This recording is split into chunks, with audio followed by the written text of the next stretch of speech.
Buenos días a todos. Vamos a dar un par de minutos para que se terminen de incorporar los demás participantes. Solo nos esperan un par de minutos, por favor.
Listo. Buenos días a todos. Vamos a dar inicio a este webinar que tenemos preparado para el día de hoy, que hemos denominado Precios de transferencia de la normativa a la defensa fiscal.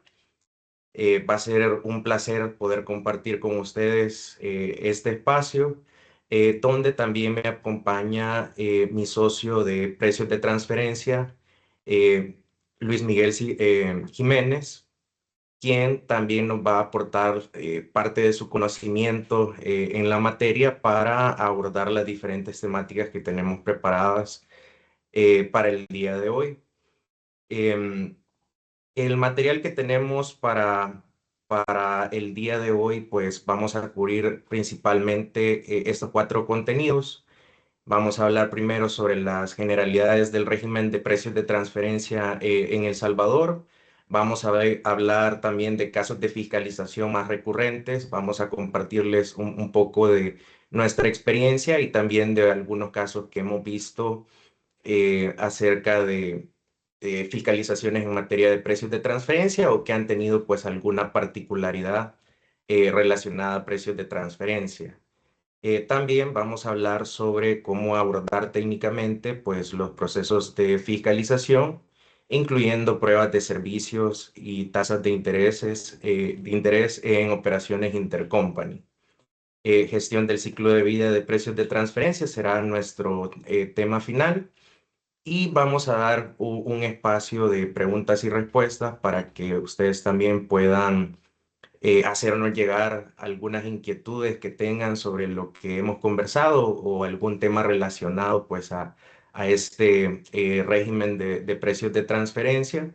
Los invitamos pues a que puedan ir dejando sus preguntas en el apartado de preguntas y respuestas para que las podamos abordar al final de nuestra participación. Em, Quizás antes de empezar, pues ya con el contenido número uno, quisiera tomar un par de minutos para dar las gracias a la Corporación de Contadores y a la Escuela Contable por ayudarnos a difundir este webinar y tener pues un poco más de alcance eh, con este evento. Esperamos que sea pues de mucho provecho para ustedes y como les repito, vamos a estar atentos a las preguntas que nos puedan ir dejando en el chat. Pues bien, entrando en materia, el primer tema, régimen de precios de transferencia, quizás aquí voy a hablar de cosas un poco sencillas, ¿verdad? Cuando hablamos del régimen de precios de transferencia en El Salvador, uno de los conceptos que salta primeramente, pues es el tema de sujetos relacionados. ¿Qué tenemos que entender como sujetos relacionados? Muchas veces tenemos la concepción de que un sujeto relacionado es solo aquel en el que tenemos una participación accionaria directa. No obstante, nuestra legislación, el Código Tributario, pues es más amplio. Justamente en el artículo 199C nos describe pues todo un listado de diferentes consideraciones que podrían conllevar a que una persona pues se considere sujeto relacionado de otro contribuyente. Y vemos algunos de estos criterios, que el primero, el más tradicional, pues que sean accionistas directos o indirectos con un mínimo del 25% de participación. También sociedades que pertenecen a un mismo grupo empresarial. Probablemente que no somos accionistas directos, pero eh, los accionistas de las dos compañías pues son los mismos, pertenecen a un mismo grupo empresarial y funcionan pues bajo una misma sombrilla, grupo XYZ, por ejemplo.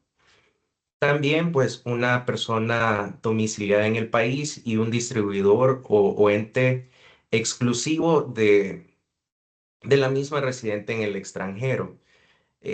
Simplificando esto, cuando tenemos algún de, de ser distribuidor exclusivo de un producto. Probablemente que nuestra compañía se haya constituido con ese único propósito de ser distribuidor de la marca tal. La marca tal, pues accionariamente es independiente, pero por tener pues ese nexo de que somos distribuidores exclusivos, también nos vuelve una parte relacionada. Otro aspecto podría ser un distribuidor o agente exclusivo domiciliado en el país de una entidad domiciliada en el exterior y esta última. Es bastante parecido al punto anterior. Muchas veces tenemos alguna sociedad que como tal no efectúa compras o ventas, pero está aquí en el país para velar porque la marca X, ¿verdad?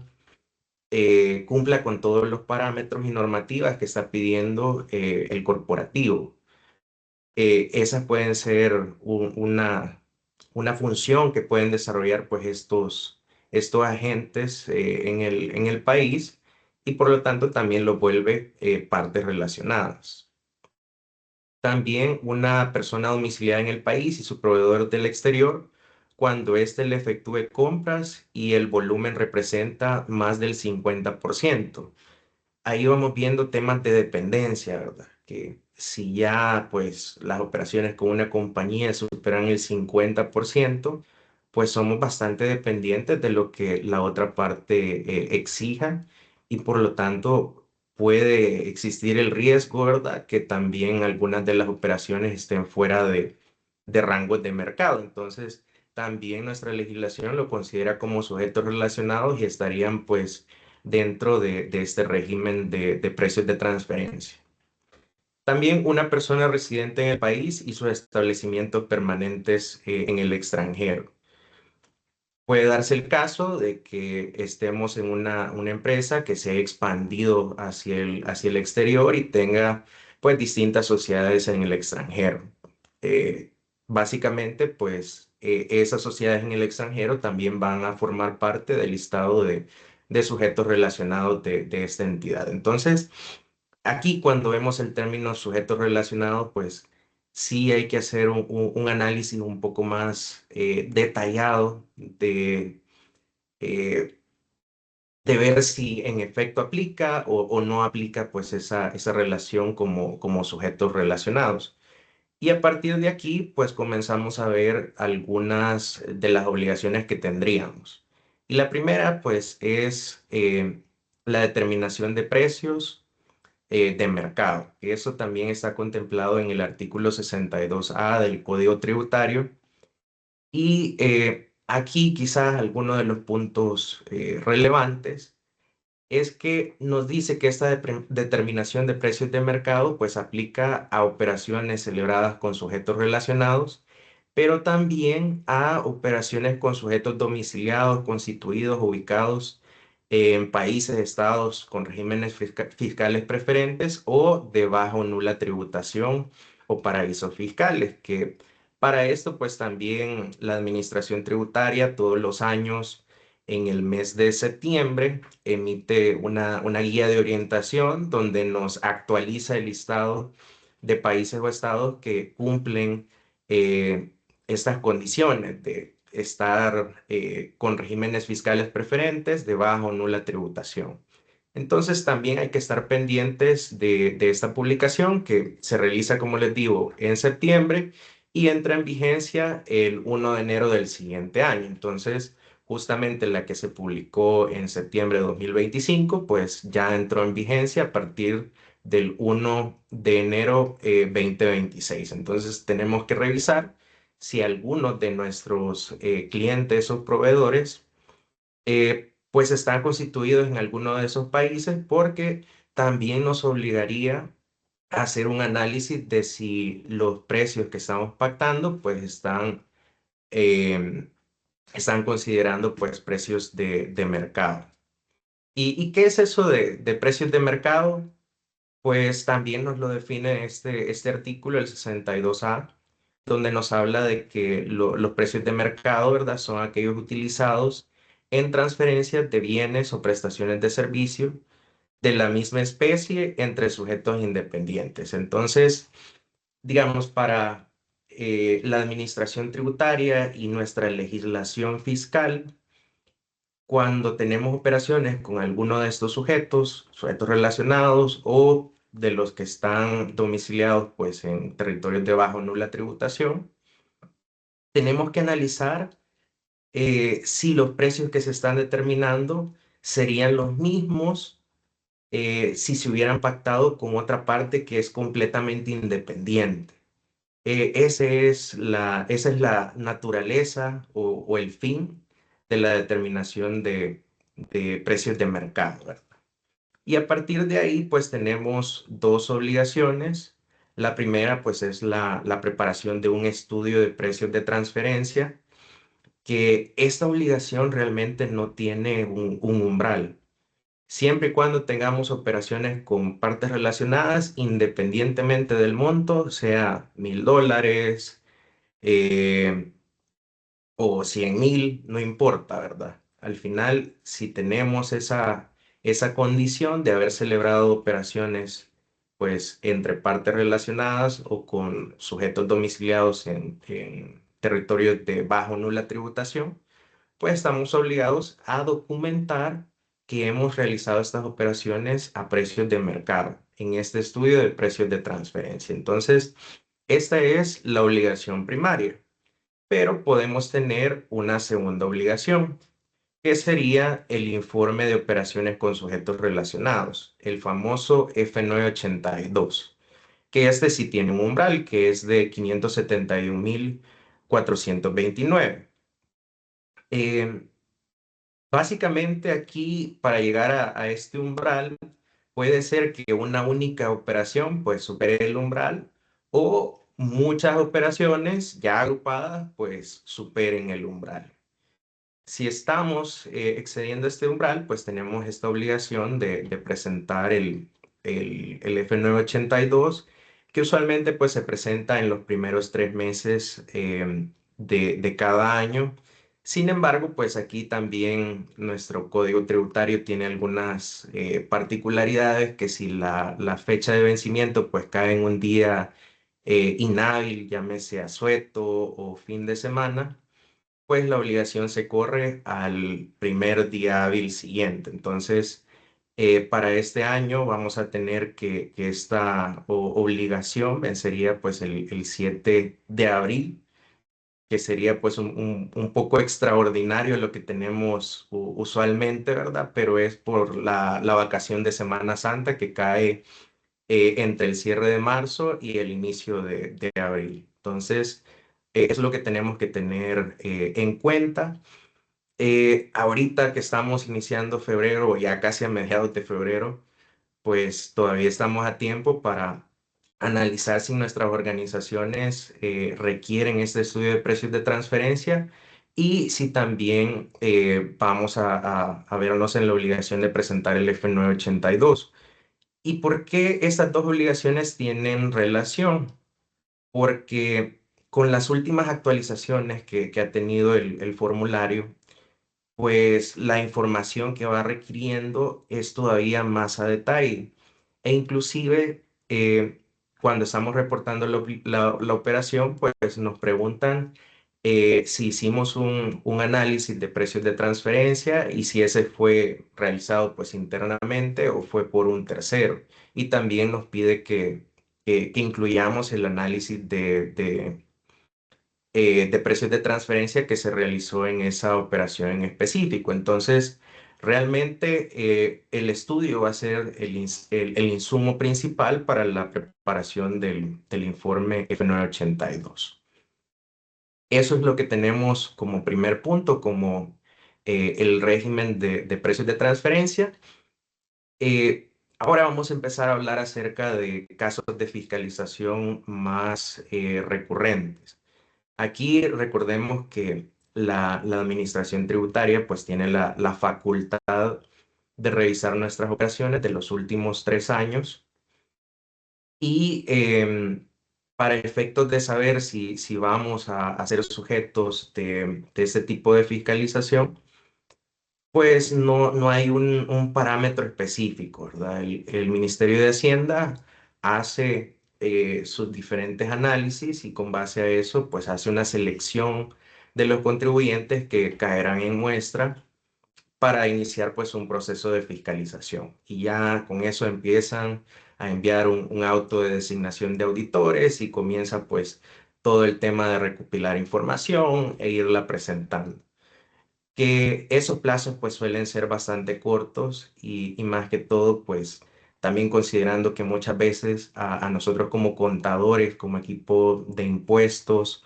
o equipo de contabilidad y finanzas, pues nos toca afrontar esos procesos de fiscalización y también tenemos nuestra carga del día a día de los diferentes procesos que tenemos a cargo en nuestras organizaciones. Entonces, conocer de cuáles son los casos más recurrentes de fiscalización, pues nos puede ayudar a prepararnos y tener un mejor desempeño en esos procesos de fiscalización que eventualmente podemos estar sujetos, ¿verdad?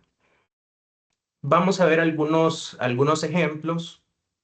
Em, Aquí tenemos un caso que todo esto pues es información pública, incluso pueden revisar estas referencias y pueden buscarlas en la página del Tribunal de Apelaciones. Hay una opción de buscador de sentencias donde pues ustedes pueden colocar, por ejemplo, este número R170101-1TM y les va a arrojar pues la sentencia completa para que ustedes puedan revisarla pues un poco más a detalle. En este caso, el contribuyente pues realizó financiamientos con entidades del exterior. Era una operación de ingreso, era un financiamiento que ellos estaban dando a una entidad del exterior y pues habían pactado tasa de interés que ronda pues entre un 1 y un 3%. Y todo estaba soportado pues en un estudio de precios de transferencia que decía que la operación estaba a rangos de mercado. Pero el Ministerio de Hacienda pues no le pareció esta determinación y trató de asimilar la operación como una renta presunta, es decir, ingresos que el contribuyente no ha reconocido. ¿Y cómo determinó esos ingresos que el contribuyente no había reconocido? Pues aplicó lo que establece el artículo 192A, donde nos dice que cuando existe un financiamiento, pues siempre se presume que existe una tasa de interés y pues en el caso que no se haya determinado una tasa de interés, se aplicaría básicamente la tasa de interés promedio que establece el BSR para ese tipo de créditos, lo cual pues sí pueden ser tasas un poco más altas que ese 1 y 3% que había pactado el contribuyente. Entonces determinó un diferencial y eso estaba pues solicitando al contribuyente como un ajuste y pidiendo pues un impuesto complementario más multas más intereses, ¿verdad? Pero pues este caso llegó al Tribunal de Apelaciones. Recordemos que cuando tenemos una fiscalización no nos tenemos que quedar con lo que nos dice el Ministerio de Hacienda. Tenemos derechos de recurrir pues a diferentes instancias para comprobar de que nosotros tenemos la razón y que realizamos nuestras operaciones en cumplimiento de la normativa fiscal del país. Hay una primera etapa siempre ante la misma DGI, que es la etapa de audiencia y apertura a pruebas. Después se emite una liquidación de oficio y con la liquidación de oficio tenemos la opción de acudir al Tribunal de Apelaciones, que justamente en el Tribunal de Apelaciones es donde vemos que se hacen pues análisis eh,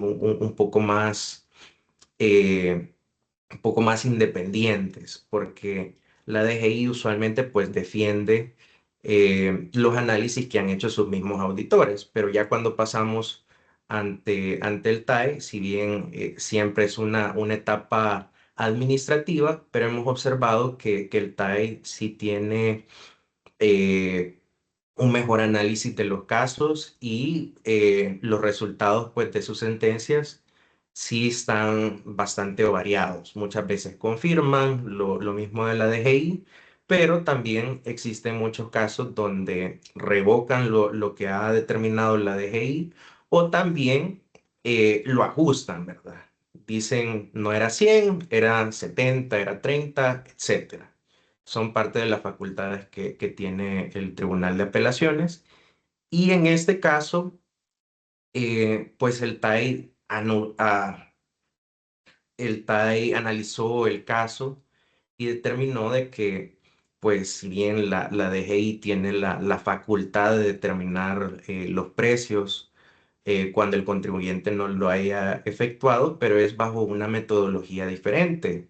En los artículos 199b y 199d del Código Tributario, pues se establecen esas directrices de cómo tiene que ser ese análisis para determinar los precios de transferencia, pero no así irse directamente a lo que dice el 192A, porque como les comentaba, ese es para los casos que ha existido un financiamiento, pero no se ha establecido una tasa de interés. Pero en este caso sí había una tasa de interés y por lo tanto, pues el tribunal dictaminó que no, no era procedente lo que decía la administración tributaria y revocó la sentencia. Entonces, vemos que este caso, pues sí existió un análisis diferente por parte del Tribunal de Apelaciones y es parte de lo que podemos hacer como nuestros derechos de defensa, ¿verdad? También tenemos algunos otros casos relacionados con el formulario F982. Eh, Tenemos que en este caso el contribuyente pues presentó el F982 sin incluir una operación con un sujeto relacionado. Presentó el informe original, luego se dio cuenta que había cometido pues un error y modificó el informe. La DGI pues identificó esto y impuso pues una multa al contribuyente, la cual pues está estipulada en el 244 literal I del Código Tributario, y le estaba aplicando pues un atenuante del 30% porque el contribuyente hizo la modificación ya cuando se le había notificado eh, de que se había identificado pues una inconsistencia en ese formulario. Entonces, ahí ya solo tenían ese atenuante del 30% que disminuyó un poco la multa que estaba tasando la DGI. Y pues este caso también llegó al Tribunal de Apelaciones, pero en este caso el tribunal confirmó esa multa impuesta por la DGI. Y aquí quizá es un tema pues bastante sensible porque tenemos que para declaraciones tributarias, el Código Tributario sí nos permite hacer diferentes rectificativas para finalmente presentar la información que, que está en línea con nuestras operaciones reales del negocio, ¿verdad? Pero para el caso de los informes tributarios, y no solamente me refiero al F982, sino que a todos los demás informes, pues no hay un mecanismo establecido para hacer estas modificatorias. Entonces parecería de que si me equivoco en la presentación original, pues la DGI siempre podría tasarme, ¿verdad? Con una multa porque el formulario original tenía inconsistencias. Entonces, aquí quizás el llamado de atención es para revisar con anticipación lo que vamos a incluir en el F982 y asegurarnos que esa información pues está en línea con todas las operaciones con partes relacionadas que hemos realizado para efectos de mitigar el riesgo de llegar a estos casos. Yo con este caso, pues todavía tengo mis reservas. Muy probablemente que si avanza a otras instancias en sede judicial, se podría hacer diferentes análisis de la norma, ¿verdad? Para tratar de obtener otro tipo de resultado, pero ya es algo pues que hay que avanzar, digamos, en este proceso de defensa para poder tener algún mejor resultado. También tenemos este otro caso, siempre de un F982, donde el contribuyente informó egresos por intereses relacionados con financiamientos, pero en esa operación, pues usualmente en los financiamientos tenemos diferentes elementos. Tenemos las cuentas de balance, donde están representadas pues la cuenta por pagar o la cuenta por cobrar si es una operación de ingreso. Y también tenemos el efecto en resultados, que va a ser pues los intereses pagados o los intereses recibidos. Entonces, podemos tener diferentes elementos que se podrían reportar a nivel del formulario. En este caso, pues sí se habían reportado los intereses, pero no se habían reportado algunos movimientos en las cuentas de balance.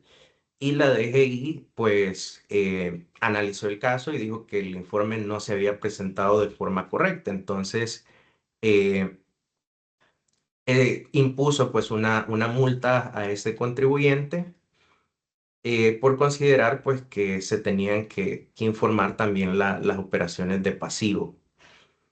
Pero ya cuando este caso llegó al Tribunal de Apelaciones, pues el contribuyente pues usó su derecho de defensa y comenzó a argumentar el por qué no había informado pues esas operaciones de pasivo. Y realmente eso tiene una respuesta bastante sencilla, pero que la administración tributaria pues no lo quiso ver de esa forma en su momento. Todos estos informes tienen una guía, una guía de orientación. Cuando entramos en el portal de Hacienda e iniciamos el proceso de la presentación del informe, siempre en la parte de arriba vamos a encontrar el manual que nos va diciendo pues algunos elementos importantes sobre cómo presentar el informe y también nos da algunos elementos sobre cuáles son las operaciones que sí se tienen que reportar a nivel de F982. Y justamente con las operaciones de balance, el instructivo pues hace esa aclaración de que las operaciones de balance pues se tienen que reportar siempre y cuando no hayan tenido un impacto en el estado de resultados. Si ha tenido un impacto en el estado de resultados, pues lo que se tiene que reportar es la operación de resultados, como un ingreso o como un egreso. Entonces el contribuyente pues usó ese argumento de defensa y el Tribunal de Apelaciones pues analizó que realmente el contribuyente pues tenía la razón porque era algo que estaba detallado en el instructivo a nivel del artículo 62A y de todos los demás artículos que nos hablan del régimen de precios de transferencia. Realmente no hay un detalle específico de todos los tipos de operaciones que se tienen que reportar en este F982, pero siempre la administración tributaria pues tiene la facultad de diseñar estos formularios donde se les va a proporcionar pues la información, pero eh, estos formularios tienen que tener normas específicas y tienen que existir mecanismos para que los contribuyentes sepamos exactamente cuáles son las operaciones que se tienen que reportar y cuáles no. Que esto lo hacen a través de esos instructivos que les comentaba y por lo tanto, pues no pueden pedir algo que vaya más allá de esos instructivos, porque ¿cómo un contribuyente va a saber lo que la administración tributaria requiere si no hay nada por escrito, ¿verdad? Eso es una violación de los derechos de los contribuyentes y fue algo que el Tribunal de Apelaciones pues analizó y tomó a bien pues eh, revocar esa resolución de la DGI. Y quizás aquí, antes de pasar al siguiente tema, sí los invito a leer esos instructivos. El año pasado justamente hubo bastantes dudas acerca de si era necesario reportar las operaciones de pagos de dividendos o dividendos recibidos, porque a nivel del formulario, pues ya estaba una opción que nos decía de que podíamos reportar ese tipo de operaciones. Pero cuando revisábamos el instructivo, no había ninguna directriz de cómo se tenía que reportar esa operación. Entonces veíamos que existía una incongruencia, digamos, con esos dos elementos, que por un lado, pues el formulario sí lo pedía, pero el instructivo no nos daba luces de cómo se tenía que reportar. Para este año justamente estaba revisando ese instructivo y ya se actualizó y nos está estableciendo que esas operaciones de dividendos recibidos o dividendos pagados pues se tienen que reportar como operaciones de ingreso y de egreso. Entonces es algo que tenemos que tener en cuenta para la presentación del F982 este año y revisarlo con tiempo para anticiparnos a este requerimiento legal. Ahora ya entrando un poco más en la sustancia de las operaciones, también hemos visto otros casos donde la administración tributaria pues objeta los gastos eh, con algunas operaciones entre partes relacionadas. Este es un ejemplo que eran servicios de negociación. Que este caso me pareció bastante curioso. Eh, Nos decía la sentencia, ¿verdad?, de que se trataba de que el contribuyente se había deducido eh, costos por servicios de negociación como parte del costo de venta. Al parecer, esta compañía pues importaba productos de una parte relacionada y en la factura aparecía pues el costo de los productos y aparecía un margen separado. Entonces la DGI justamente vio ese margen que estaba quedando en la factura y lo consideró pues un servicio de negociación. Porque al final, pues, la compañía que vendía los productos era un intermediario. Por ejemplo, ellos compraban el producto a alguna compañía en el extranjero, hacían pues la compra de ese producto y después se la vendían a la compañía salvadoreña, quien finalmente pues importaba el producto. Y ahí básicamente pues la DGI al ver esa factura dijo, momento, aquí no todo es una compra de productos, sino que también es el pago de un servicio de negociación, porque en la factura estaba quedando reflejado de esa forma. El Tribunal de Apelaciones pues analizó el caso y llegó a la decisión de que iba a confirmar pues la posición de la DGI. Pero aquí quizás el llamado de atención es siempre ver cómo documentamos las operaciones. No es solamente tener la factura, es saber qué es lo que está incluido en la factura. Porque en este caso, si teníamos por un lado la adquisición de productos y por el lado pues una prestación de servicios, eso tiene un tratamiento tributario diferente. Por la compra de los productos, pues no tenemos que efectuar ninguna retención de impuestos sobre la renta. Pero en el caso de los servicios, sí, tenemos obligaciones de retener impuestos sobre la renta y también causar el IVA por importación de servicios, que en este caso el IVA pues no era un problema. Primero, porque la fiscalización pues estaba enfocada en impuestos sobre la renta y segundo, pues que la factura se usaba de base para hacer el proceso de importación, entonces el monto completo estaba sujeto al IVA al momento que se importaba el producto. Entonces, el IVA no era un problema, pero sí el tema de la retención. Y con los costos y gastos, pues si no efectuamos una retención de impuestos sobre la renta cuando estamos obligados a hacerlo, pues eso conlleva de que el gasto completo no pueda ser deducido, ¿verdad? Entonces tenemos que tener cuidado en cómo estamos documentando nuestras operaciones eh, para asegurarnos que no tenemos pues alguna contingencia abierta que es una mera formalidad, ¿verdad? Entonces sí tenemos que tener cuidado de estos elementos. También algo que vimos en los últimos días fue esta sentencia que estaba asociada pues con gastos por servicio de apoyo a la gestión empresarial. Que esto, pues es bastante común que en los grupos empresariales y más todas estas compañías que operan a nivel de región, pues traten de buscar eficiencias con algún centro de servicios compartidos, donde pues se brindan diferentes tipos de servicios para la compañía como tal.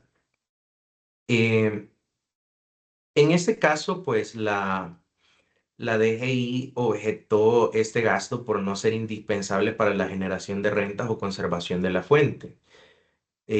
Muchas veces, espero que no haya aquí algún auditor de Hacienda que se sienta aludido, pero muchas veces los auditores de Hacienda no comprenden cómo funcionan estas compañías internacionales, eh, que muchas veces, como les decía, buscan esas eficiencias con algún centro de servicios compartidos para algunas actividades específicas.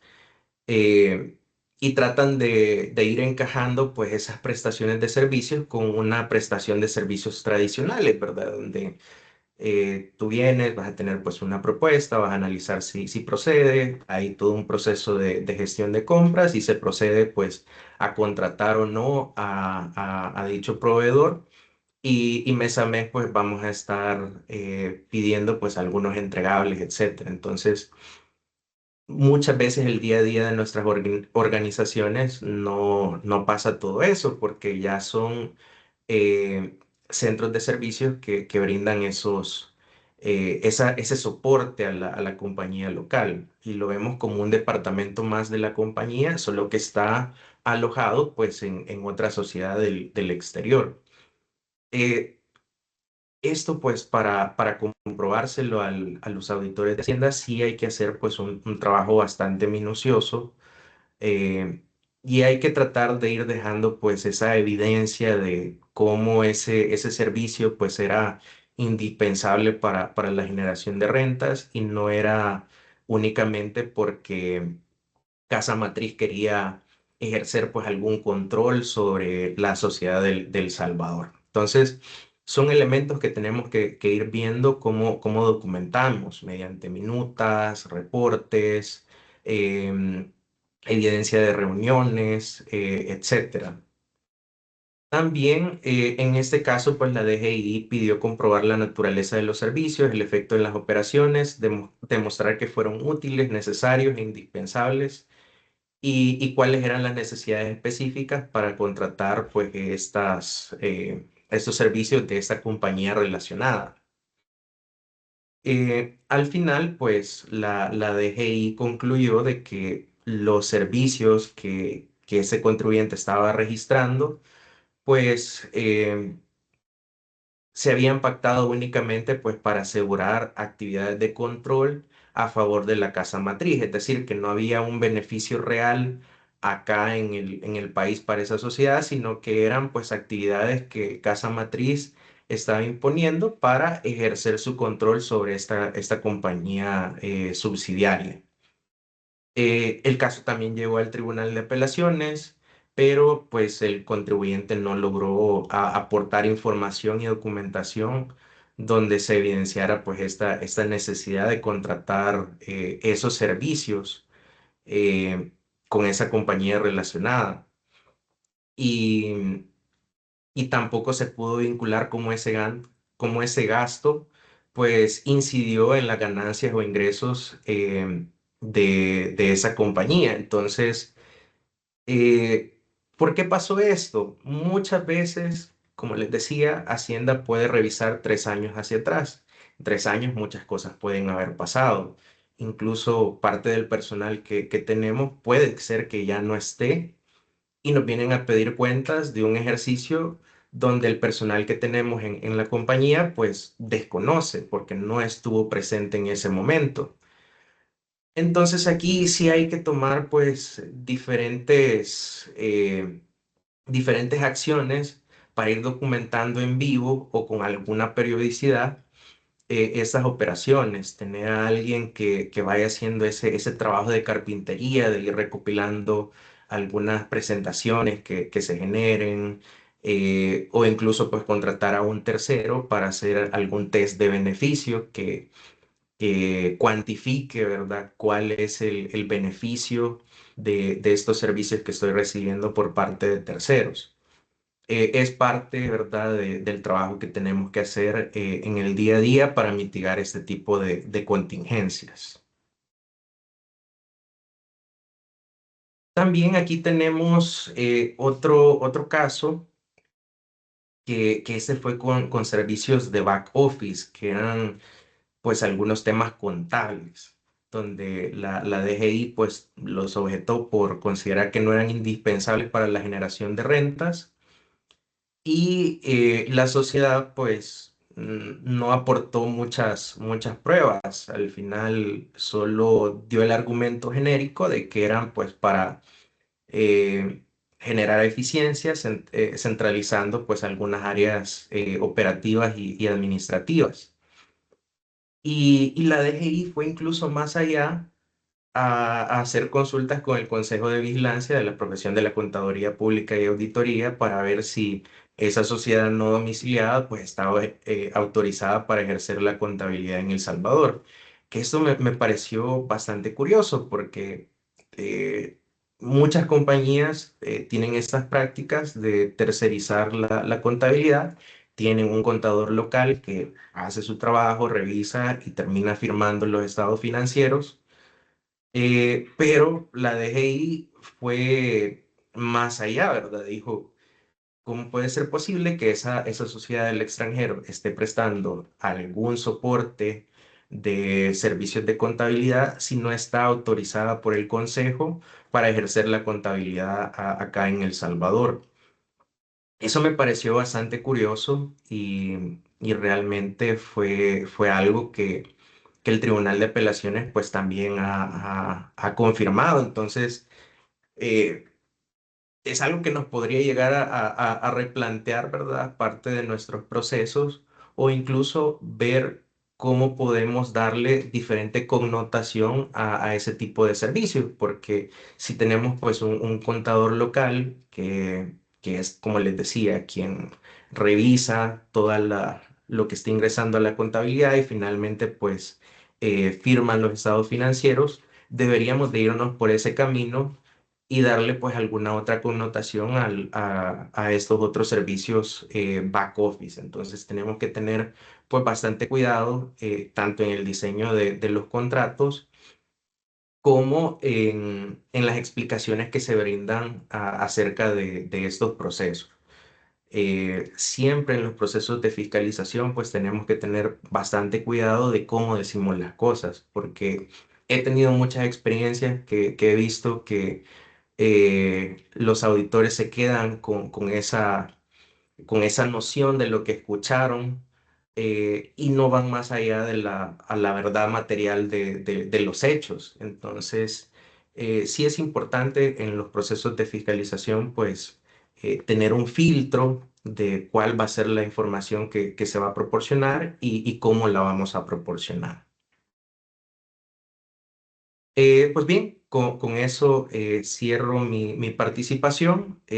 Como les decía, si tienen pues alguna pregunta relacionada a esos temas, pues nos lo dejan en el área de preguntas y respuestas. A continuación, pues cedo la palabra a nuestro socio de precios de transferencia, Luis Miguel Jiménez, quien nos hablará de ese tema sobre cómo abordar técnicamente los procesos de fiscalización. Pues muchas gracias, Johnny, por la intervención, por el contexto y a todos muchas gracias por participar en este evento. Y yo quisiera simplemente hacer un breve recorderis o un breve resumen de lo que acabas de decir, y es explicar un poco que la finalidad del régimen de precios de transferencia no es otra que evitar el traslado artificioso de utilidades entre jurisdicciones a través de la confección de operaciones entre vinculados que no estén pactadas bajo ese principio rector que es el principio de plena competencia.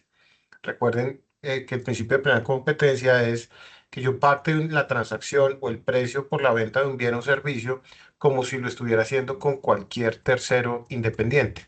A veces el hecho de que sea una parte relacionada hace que yo no pacte el precio necesariamente considerando las fuerzas de mercado o considerando todo lo que debería entender cuando lo hago con un tercero, y eso justamente es lo que intenta evitar el régimen de precios, que a través de esa confección de operaciones, mi impuesto de renta, que es el que afecta al régimen de precios, se vea reducido de una manera en la cual pues se pueda interpretar como artificioso. Por eso, los contribuyentes de renta en El Salvador que efectúen transacciones con sujetos relacionados y que efectúen transacciones con entidades en paraísos fiscales o de baja o nula imposición están sujetos a este régimen.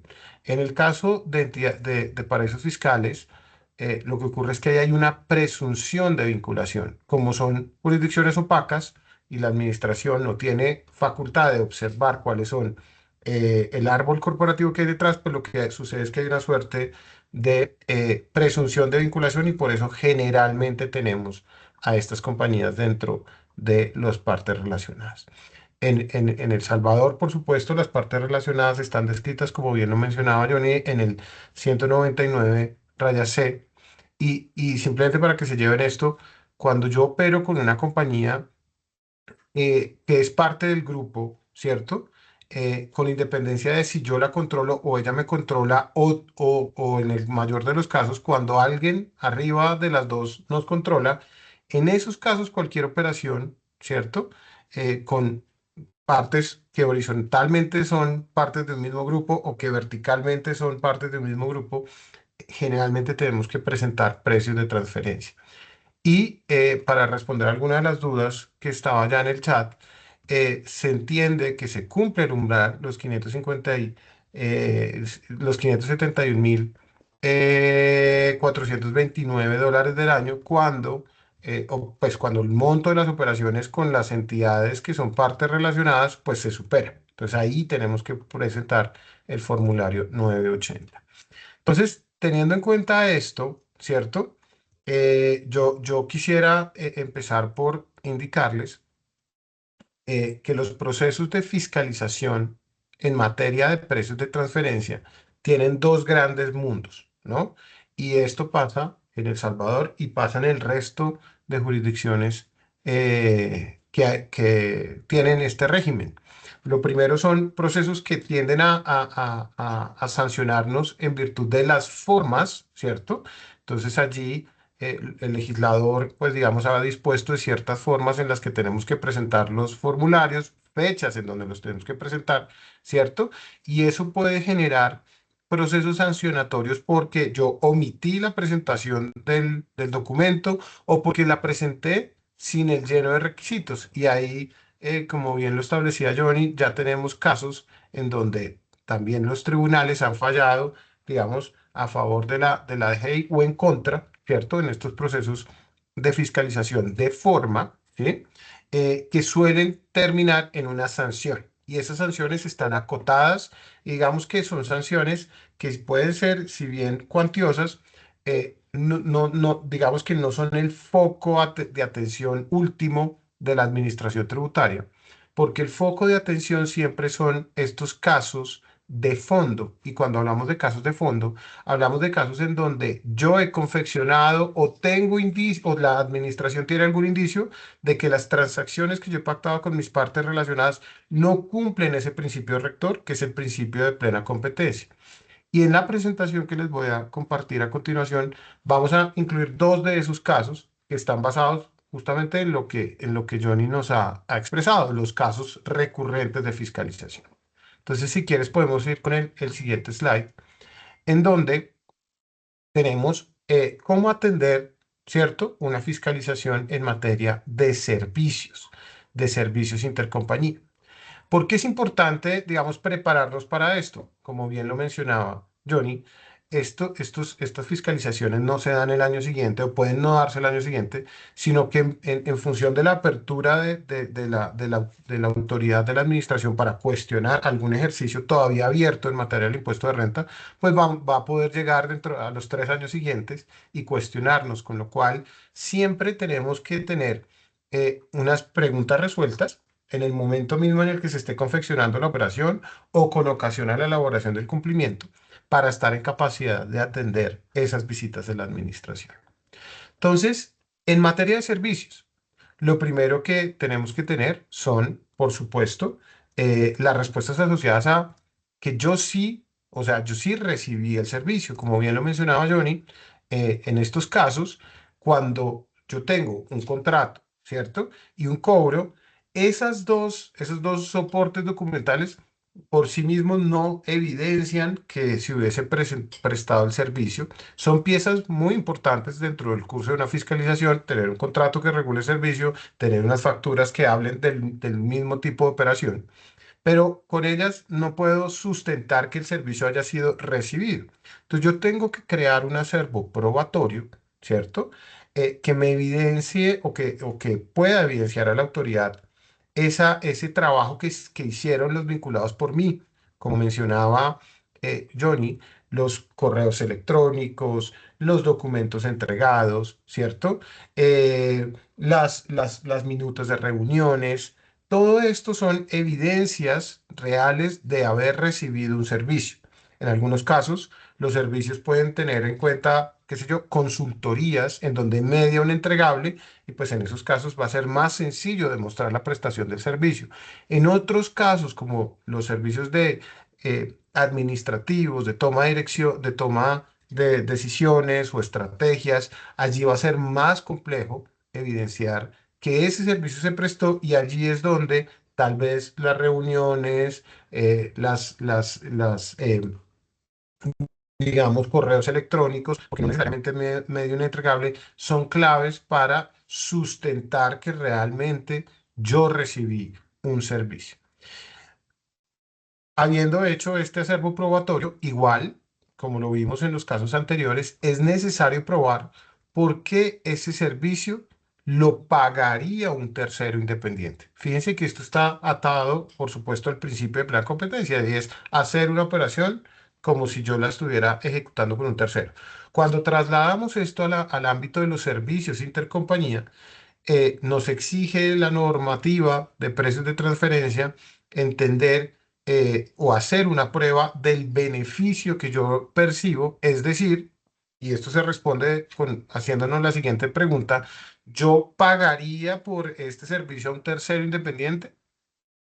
Esa pregunta engloba lo que se denomina en la jerga común de precios de transferencia el test de beneficios. Y el test de beneficios implica que no toda actividad que desarrolle la matriz o un vinculado económico y que incluya en esa actividad funciones para mí, pueden ser considerados desde la perspectiva de precios de transferencia servicios intercompañía, no toda actividad. Los servicios intercompañía deben ser aquellos que generen un beneficio para el receptor, un beneficio, digamos, que mejore su capacidad productiva, que disminuya sus costos, ¿cierto?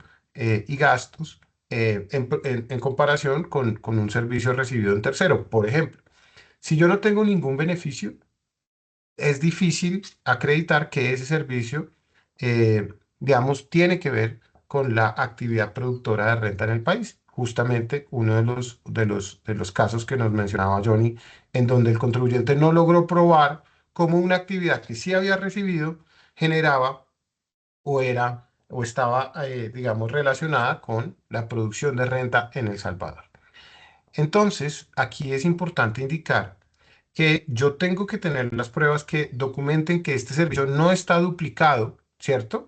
Por ejemplo, que yo no tengo un área contable en mi compañía y que en consecuencia el grupo y dentro de su área contable corporativa lleva los libros de la sociedad eh, salvadoreña, por ejemplo, o que yo no tengo un área de compras en la jurisdicción y que por eso recibo un servicio asociado a la gestión de compras. Fíjense cómo allí el soporte documental puede ser, eh, por supuesto, toda la gestión de compras hecha por el área corporativa, pero también mostrarle que dentro de mi árbol de empleados o dentro de mi estructura organizacional yo no tengo un área de compras.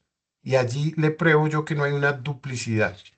Tampoco debería tener servicios o actividades que sean del interés único del accionista de la sociedad. Por ejemplo, es común que se carguen a las subsidiarias del grupo las actividades asociadas a la consolidación de información financiera. ¿Sí? Entonces, tenemos un área corporativa que está dedicada a la consolidación de información financiera y esa área tiene un gasto que puede ser relevante para la matriz del grupo. Si ese gasto nos lo intenta enviar vía servicios intercompany, digamos, bastante probable que en el curso de una fiscalización no rechacen ese gasto. Fíjense que ahí están haciendo una actividad que tiene que ver con El Salvador, pero esa actividad yo no la compraría si actuara bajo un contexto de independencia, porque a mí no me beneficia en nada que haya una consolidación de información financiera. La consolidación es un requisito del accionista y en función de eso, pues es un gasto del accionista. Y en muchas oportunidades, cuando nos bajan esos gastos de la matriz hacia las subsidiarias, vía servicios, realmente el contexto de la operación dentro de la dinámica de precios de transferencia puede no ser considerado como un servicio y en consecuencia tener riesgos de deducibilidad a través de la aplicación de precios de transferencia.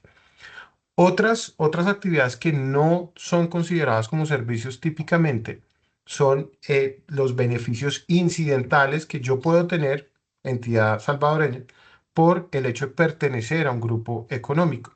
Y allí el ejemplo típico es, por ejemplo, el hecho de que yo por pertenecer a un grupo de un nombre importante acceda a un mercado de deuda con unas tasas preferentes.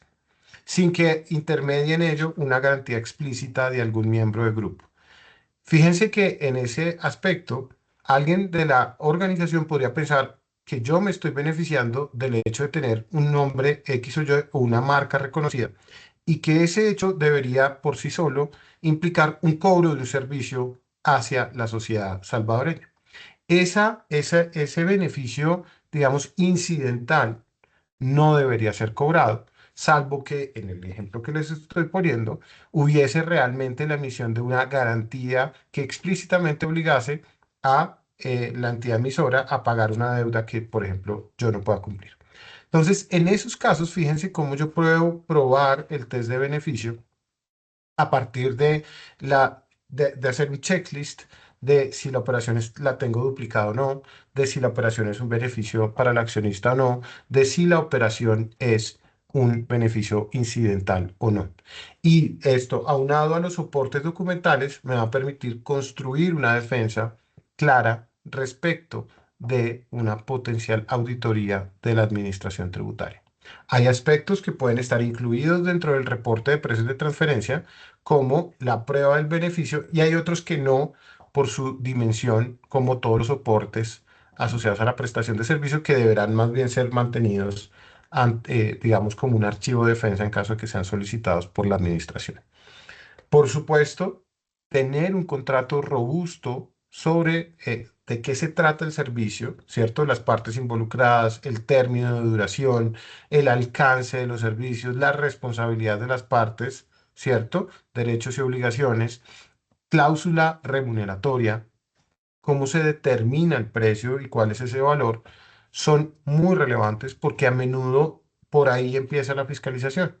La fiscalización suele iniciar a partir de esos soportes documentales que en el caso de los contratos son los servicios. Cuando no tenemos un contrato que regule una operación de servicio, la administración puede entender que esa operación es ficticia. Inmediatamente puede partir de esa lógica porque en el mundo con terceros independientes y atendiendo al principio de plena competencia, eh, uno no entraría en una relación sin un contrato, digamos. En consecuencia, es bastante probable que, a pesar de que el contrato no sea una prueba suficiente, el no tenerlo sí puede ser un indicio bien importante de que no se prestó realmente un servicio.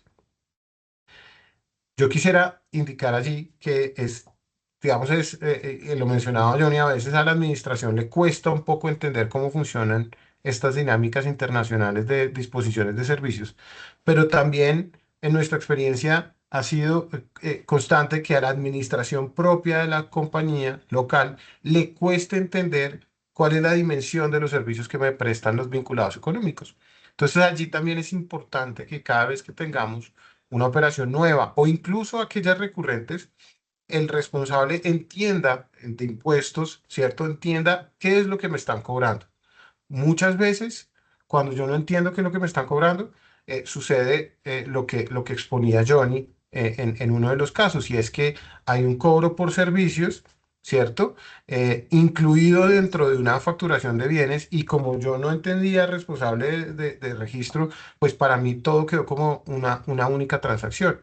Esto se ve mucho cuando tenemos contratos de servicios que engloban una cantidad de actividades diversas que pueden tener diversa naturaleza y que pueden estar sujetas a diversas tarifas de retenciones y que en consecuencia yo tengo que entender muy bien para que cuando la administración venga yo le pueda explicar desde mi propia viva voz cuáles son esos servicios. Normalmente hay entrevistas con los responsables de las sociedades y esas entrevistas son claves a la hora de atender una visita.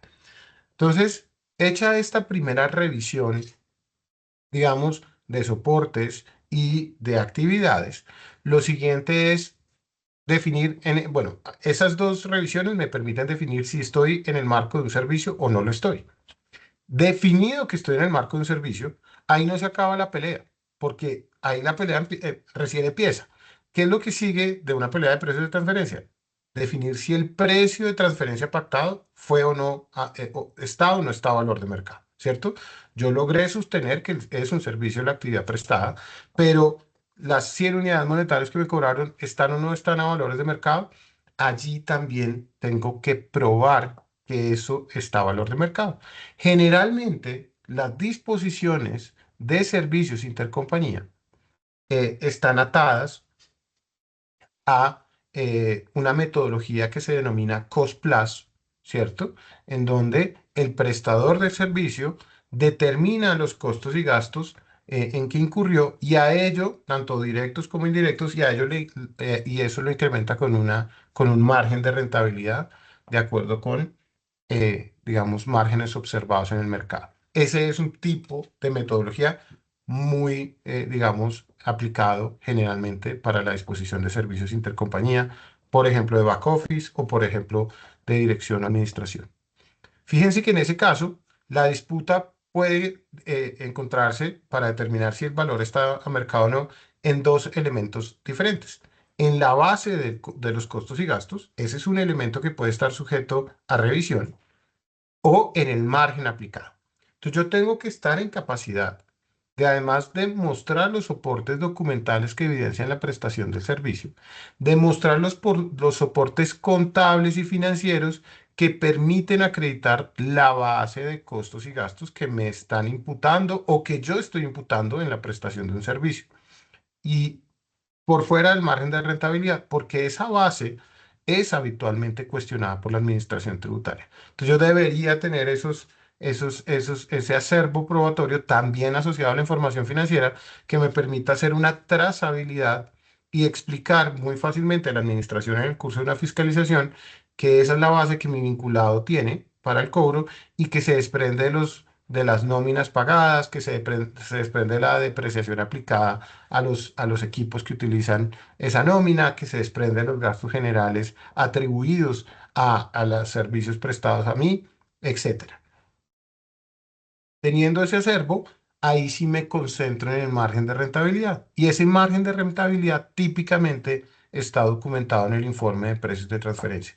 Recuerden que hay cosas que por su amplitud no necesariamente están en el informe de precios. El margen es en lo que típicamente el informe se concentra y es establecer que sobre esa base y ese margen cargado, ese margen está a valor de mercado. Entonces, el estudio va a tener un rango de mercado y va a analizar si el margen aplicado en función, en exceso de los costos y gastos se puede considerar o no de plena competencia. Pero la base de ese cobro puede no estar, digamos, bajo escrutinio del informe de precios, con lo cual hará parte de ese acervo probatorio que tendré que llegar a la administración en caso de que, digamos, me lo cuestionase.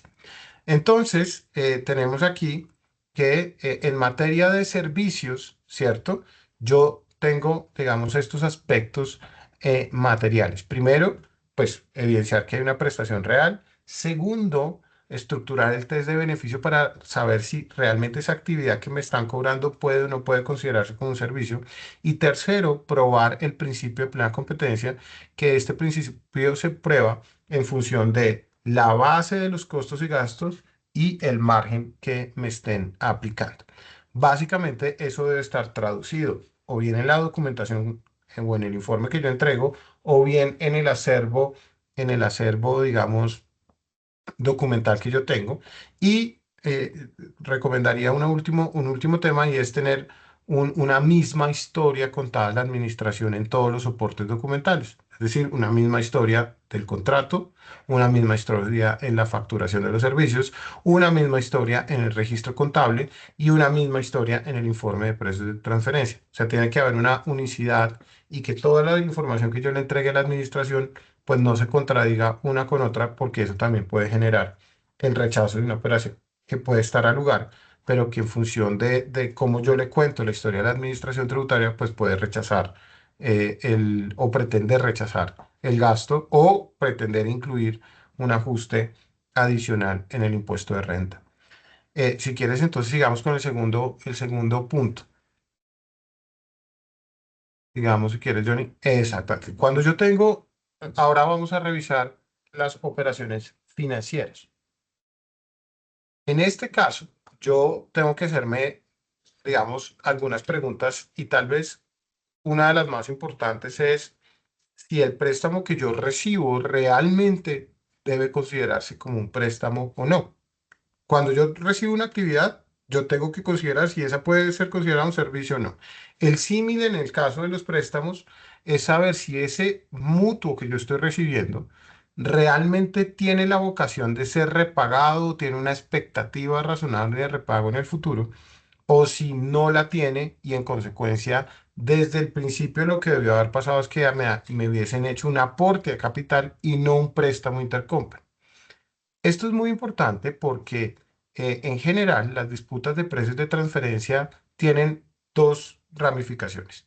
Una está dada por si el importe todo en su plenitud puede ser recibido como préstamo o qué parte del mismo puede tener esa categoría y cuál parte no. Y la otra es, por supuesto, la tasa de interés aplicada. Nos comentaba Johnny un caso sobre la tasa de interés, pero generalmente hay disputas que van más allá de la tasa y es tratar de desconocer todo el interés a través de el desconocimiento del pasivo para efecto fiscal.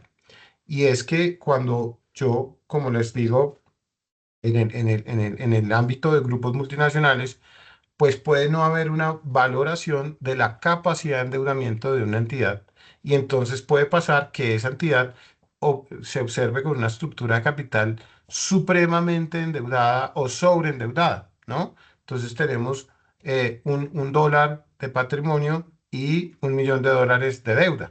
Ese tipo de estructuras supremamente sobreendeudadas tienden a ser fiscalizadas y la fiscalización no es, cuando tenemos préstamos intercompañía, no es si la tasa del interés del préstamo está bien o no, sino es si el importe del principal está bien o no.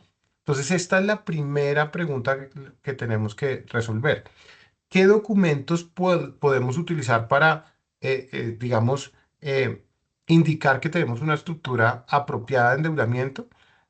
Lo primero es, por supuesto, un análisis de proyecciones financieras en donde le acreditamos a la administración con unos supuestos bien razonables que estamos en la capacidad de pagar esos intereses y el principal de la deuda en el plazo convenido en el préstamo, ¿cierto?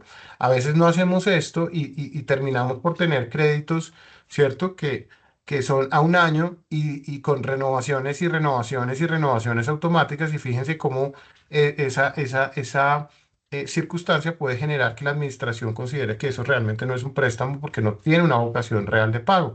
Entonces, hacer una proyección nos permite determinar el horizonte real en el que yo voy a poder estar en capacidad de reintegrar esos dineros a mi vinculado. Entonces, es muy importante y es un soporte habitualmente relevante.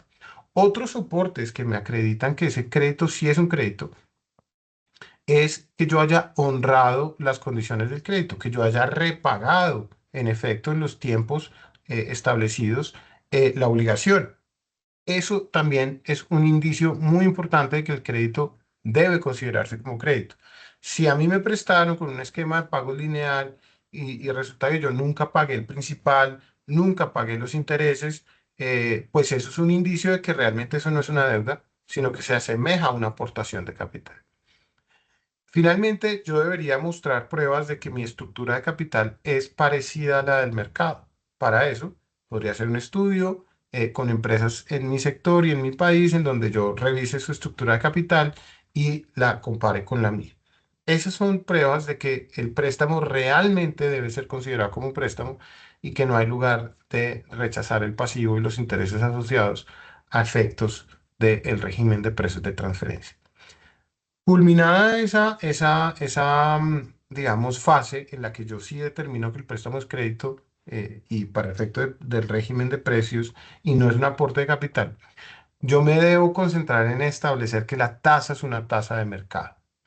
Y en ese orden, por supuesto, yo puedo ir a revisar y la recomendación es que siempre revisemos cómo están los tipos de endeudamiento de la economía en donde yo estoy haciendo el crédito. ¿Sí? Si a mí me están enviando un crédito como entidad salvadoreña, pues yo debería ver cómo están los tipos activos de colocación de crédito para el plazo y periodo correspondientes, ¿no?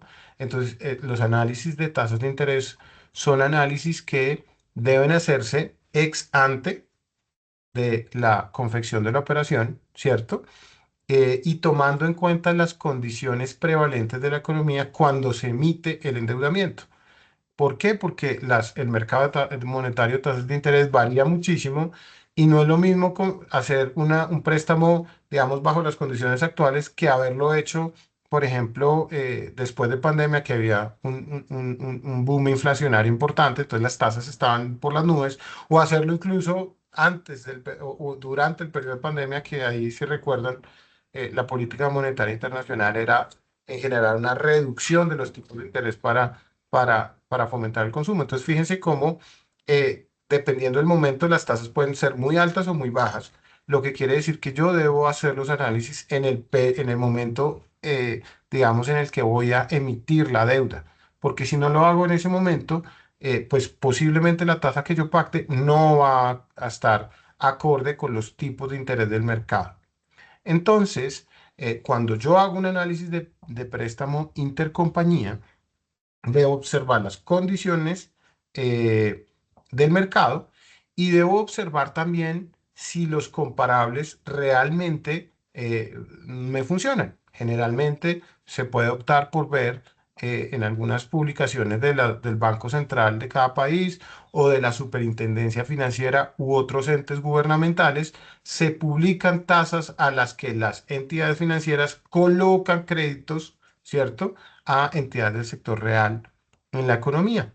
Esas tasas pueden ser una aproximación, pero hay que revisar si la tasa está al periodo en el que yo pacté mi crédito, si es una empresa grande, mediana, pequeña, ¿cierto? Si el sector es comparable, ¿sí? Porque todo esto son factores que alteran la tasa de interés y que son importantes de revisar.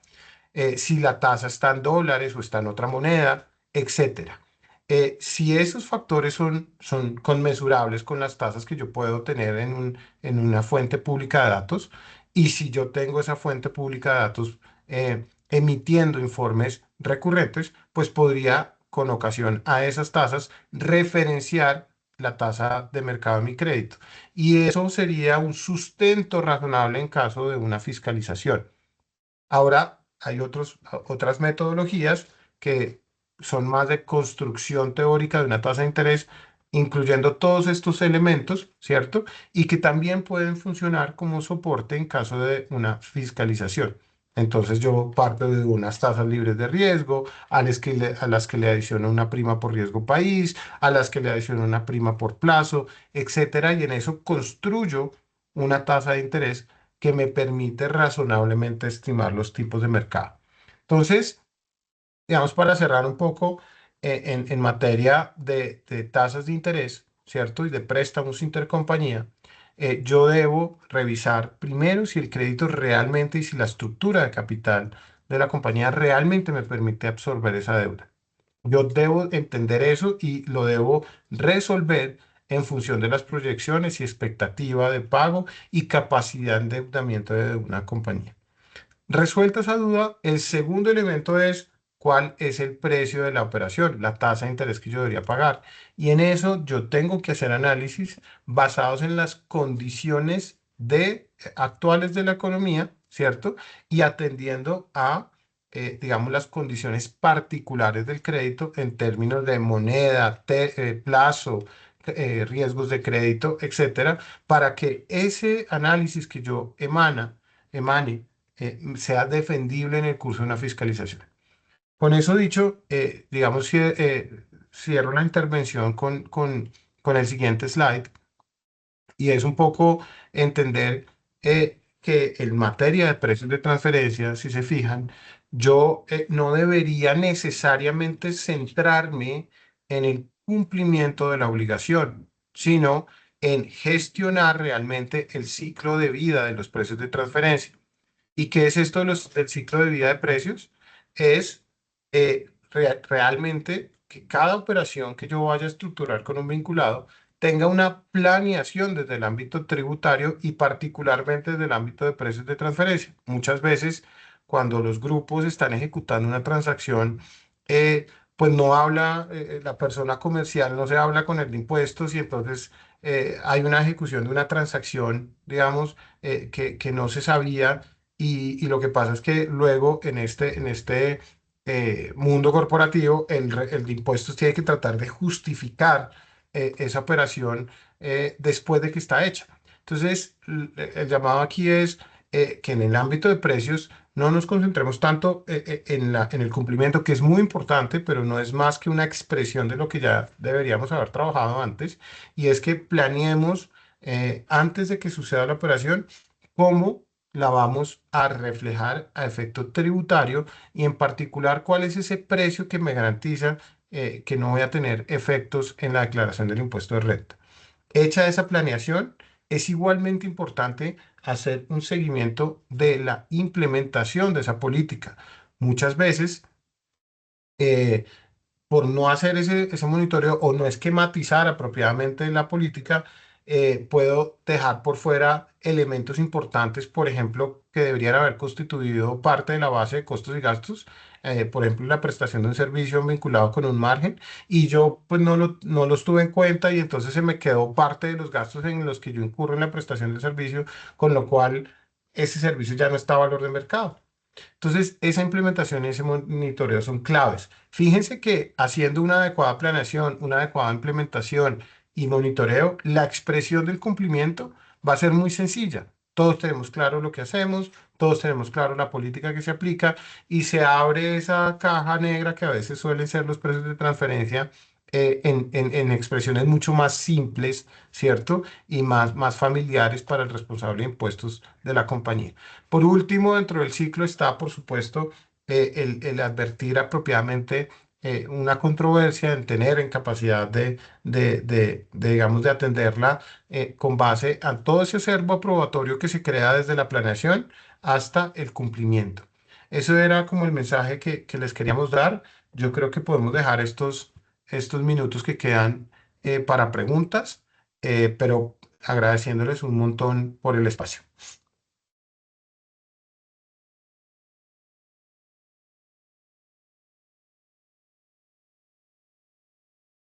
Muchas gracias por tu participación, Luis.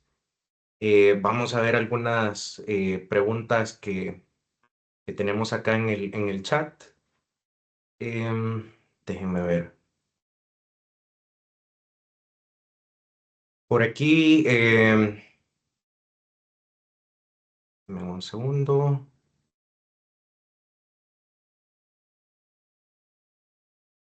Ok, creo que algunas de esas las hemos ido platicando, pero tenemos esta primera. En caso de que el estudio determine que las operaciones no fueron efectuadas en un rango de plena competencia, ¿cómo se procede contablemente? ¿O solo se vuelve no deducible para ese ejercicio la diferencia que resulte de la operación con precios de transferencia? De este punto, quizás hay que decir que aquí en el país actualmente, pues no tenemos un, una metodología específica que haya sido requerida, pero todo eso va a depender del tipo de operación que estamos analizando. Algunas operaciones probablemente que solo a nivel de la declaración del impuesto sobre la renta, pues podemos llevarlo como un gasto no deducible y con eso pues ya estaríamos dando cumplimiento a la normativa, ¿verdad? Si fue un gasto reconocido en exceso porque está fuera del rango de mercado, pero podrían existir otras operaciones donde sí tengamos que hacer pues algunos ajustes. Por ejemplo, si en la compra de algún producto vemos que está por fuera del rango de mercado, podríamos solicitar pues alguna nota de crédito de parte del proveedor para hacer llegar pues ese monto al rango de mercado. Y y realmente el tema de precios de transferencia no hay que verlo al final del año. Pues estamos en febrero y ahorita pues sí hay que ver todo este tema del cumplimiento, pero como lo decía Luis, es un tema de planeación y una planeación hay que irla revisando constantemente y lo ideal pues es tener algún análisis preliminar antes de que cierre el ejercicio, por ejemplo, con corte a noviembre, octubre. y ver si en efecto vamos a requerir un ajuste para poder dejarlo registrado en el mes de diciembre. Entonces, aquí el mensaje es que no hay una directriz específica, todo va a depender del tipo de operación que estemos realizando para ver cómo debería de ser el ajuste, si únicamente a nivel de declaración o también pues hay que hacer algo a nivel de la contabilidad. Yo simplemente para complementar un poco, generalmente cuando yo ya cerré mi contabilidad y hago el ejercicio de precio de transferencia con posterioridad, pues digamos que el impacto se va a ver es a nivel de la declaración del impuesto de renta, bien sea adicionando ingresos o desconociendo gastos, ¿sí?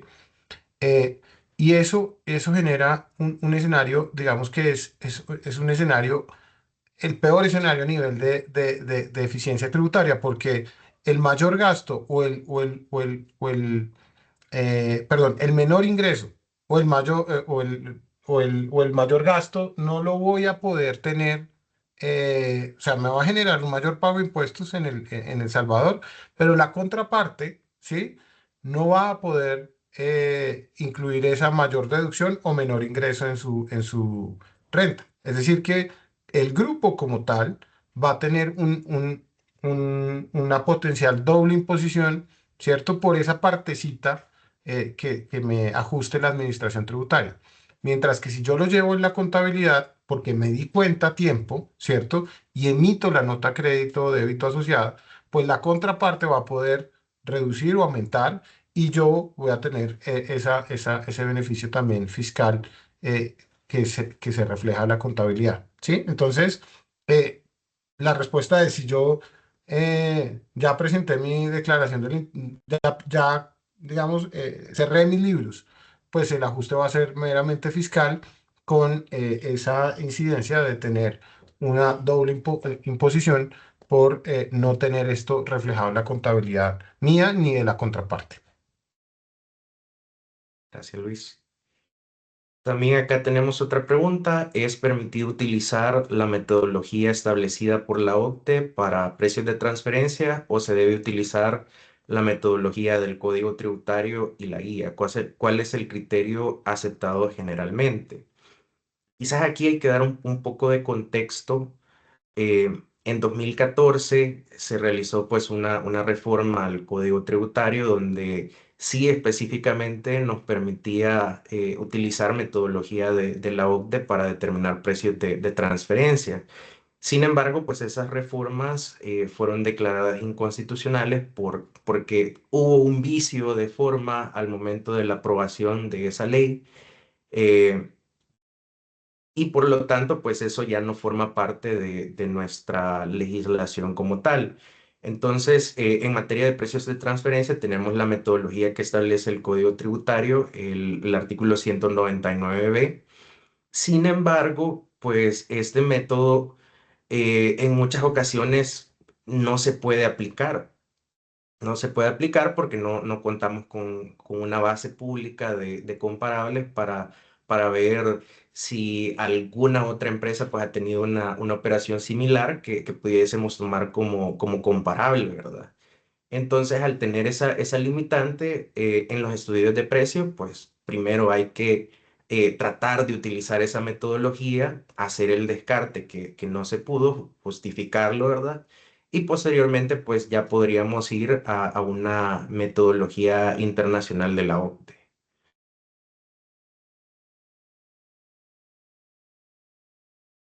Ok, tenemos en el caso de las disminuciones de capital, su tratamiento es igual al pago de dividendos.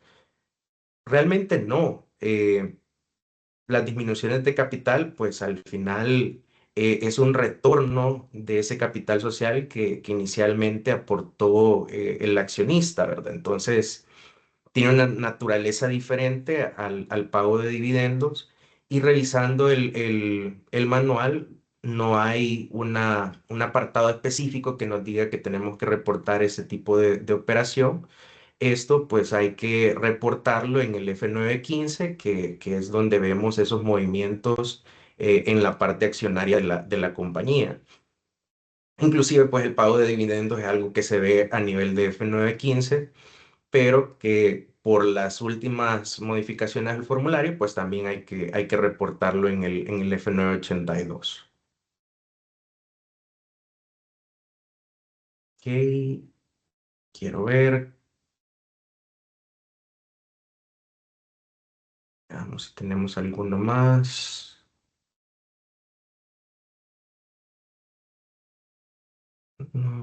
Creo que por aquí veo una. Para determinar el umbral que obliga a presentar el F982, debe considerar el tema de dividendos.